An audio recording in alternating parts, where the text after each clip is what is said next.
ও মামা, আজকে একটু মাটন বিরিয়ানি বানাও না গো। এই তো কালকে মটন কষা খেলে, আজকে আবার মটন বিরিয়ানি। তাতে কি হয়েছে? বিবেকানন্দ বলে গেছে যে ভোগী জীবন। হ্যাঁ, কে কি বলেছে? ভোগী জীবন? ওরে আমার মিশর বিদ্যাসাগর রে, ওটা ত্যাগী জীবন, ত্যাগ ত্যাগ। আচ্ছা ওসব তুমি বাদ দাও, বিরিয়ানিতে কনসেন্ট্রেট। তুমি বিরিয়ানি বসিয়ে দিয়েছো তাই না মা? না, কোনো মটন বিরিয়ানি আমি করছি না। না না না না না না মা, তুমি কিন্তু আর মাছ দিয়ে শাক ঢাকতে পারবে না। হ্যাঁ, কি দিয়ে কি ঢাকতে পারবে না? মাছ দিয়ে শাকটা, ওটা হচ্ছে শাক দিয়ে মাছ ঢাকা, মাছ দিয়ে শাক ঢাকা না। মাছটা দিয়ে তুই শাকটা ঢাকবে কি করে সেটা আমায় আগে বোঝা।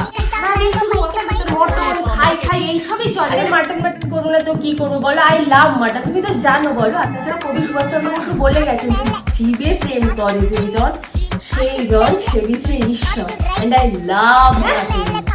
কে কি বলেছে?